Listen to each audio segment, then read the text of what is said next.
Our next topic is going to be the MVP race right now. And number one in most people's MVP race is Shai, the guy who's leading OKC, fellow Canadian, right? So, Sir.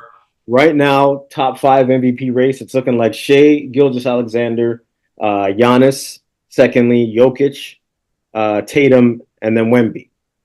Sorry, say that again. Say that list again. Sorry. It was Shai, Giannis, Jokic, Tatum, and Wemby.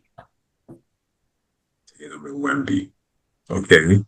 Okay. So thoughts on that top five for MVP? Who do you guys have right now as MVP? Are we agreeing with this top five or not? What do I think? I like the list. Although I don't know if I would put Giannis ahead of Jokic.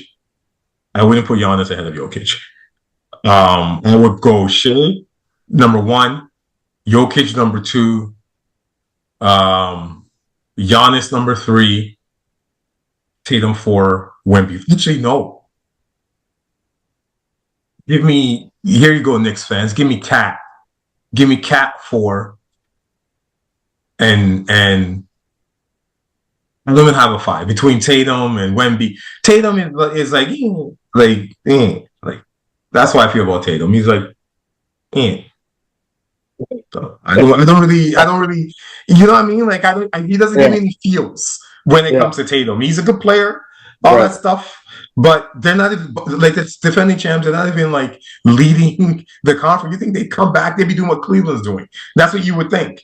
Right? They'd be killing everybody, not losing. Tatum would be running away with the MVP because everybody kept saying, "Oh, you got to win MVP." Tatum. Like, and he's good, but he's just good. Like, he's good. He's a great player, but he's not having a season that I thought he would have. I thought he'd be coming up being at least top two in MVP for sure, just to prove that last year I should have been Finals MVP, all this kind of stuff.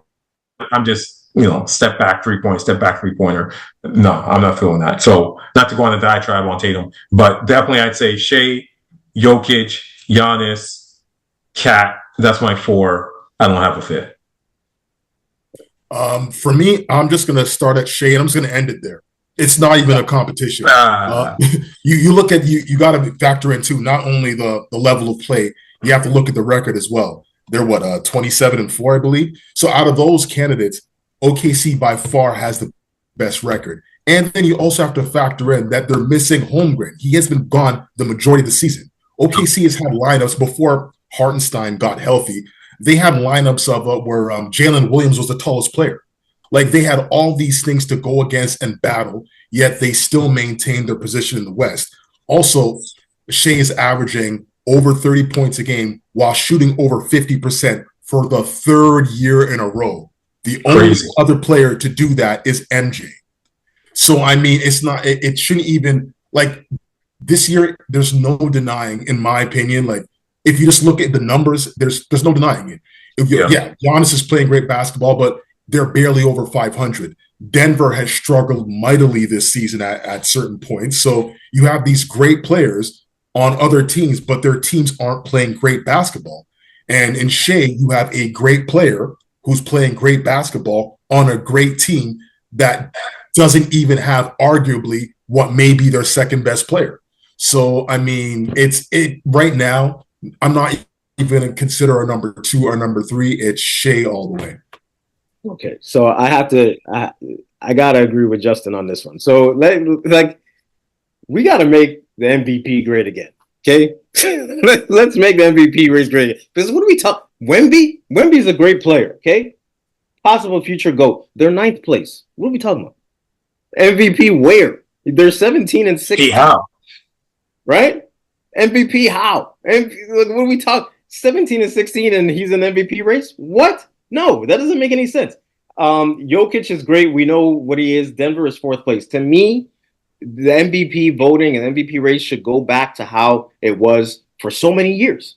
Your team's got to be top two.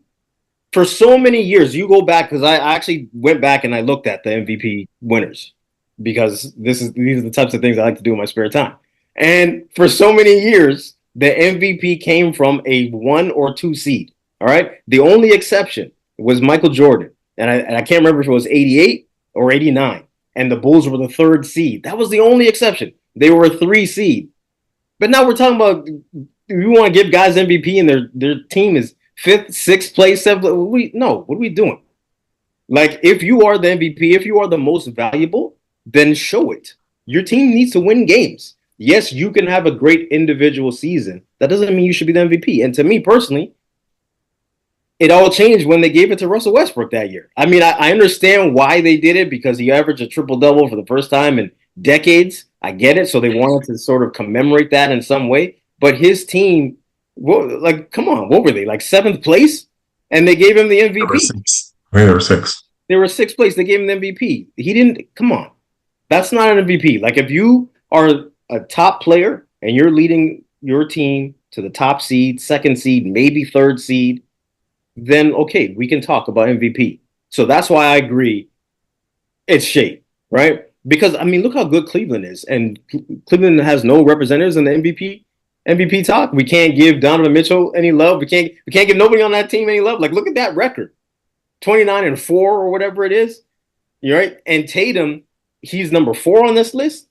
To me, the Celtics, they're like 27 and what's their record? They're 27-4 or 29. They're 24-9. So if not for Cleveland having this great season that nobody expected, the defending champ Celtics would be at the top, right? Because they have a great record, right? So it should be, to me, it should be Shai, and then if you want to put Tatum in there, to me, Giannis shouldn't be in there. They're 17-14. They've had a terrible start. Now, if they finish the season up in that top 3, Milwaukee, I'm talking about, then I understand Giannis being in the conversation.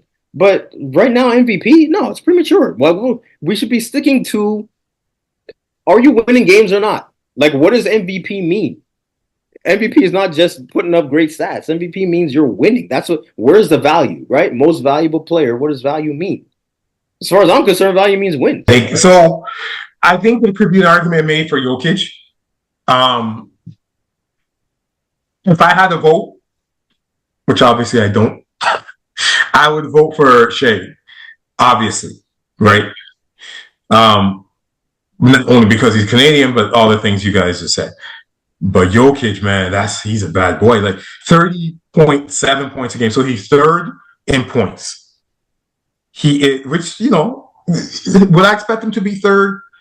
I expect him to be points-wise top 8, top 5 points-wise, because he does so many things.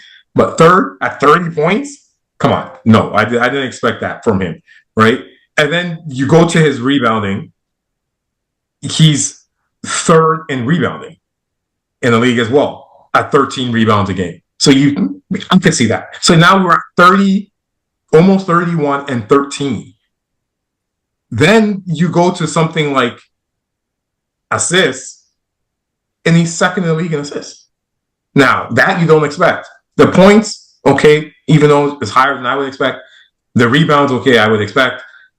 9.7, so almost 10. So we're looking at, if you round them up, 31, 13, and 10 from your center. Yeah.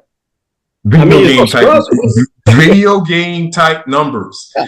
Right? So when I see that and I think they are 4th, they're only 3 games out of 2nd, you can make a case for Jokic for sure. I think to me, the number one case against Jokic, forget that they're 4th, because a couple of weeks ago they were like 6th, and I was like, forget about it. I don't care about these numbers. But now he's starting to move up a little bit. But the number one case against him, in my opinion, would be he's won 3 out of the last 4. So to give him 4 out of the last 5, he should be top 2 in standings. Like, he should do something like just exceptional. His numbers are exceptional, but he needs to elevate his team to a level that, like what LeBron used to do with scrubs. Put whoever on the team, LeBron gets some 60 wins, right? Like, he needs to do something like that to be like, oh, I don't care if you won 3 out of the last 4, we're giving you a 4th one because you're just too damn good. That's what I would say. The only thing with Jokic, the Tatum. What has Tatum done that's been impressive to you this year? Anything? I mean, individually impressive? No. I would say other than just guiding Boston to their 24-9 record along with Jaylen Brown, no. 28.3, 9.5 rebounds, 5.5 assists, shooting 46% from the field. It's not bad. He's having a solid year. Those are good numbers, right? So I don't know. Like he just like when you just look at the numbers, I'm like, yo, maybe it's pretty good. Maybe I'm wrong, but he doesn't stand out to me when I watch him play. Maybe it's his style of play. Maybe I want more for him. Maybe it's the fact that his team is so deep with so many other pieces. Kind of what goes against Donovan Mitchell with Cleveland, having that 29-4 record. People just look at, oh, they just got so many people. They got so many players. This one guy is not elevating everybody else. Like when I think of Boston, I don't think Tatum is elevating their team, right? And I think that's probably why he maybe gets overlooked a little bit with that.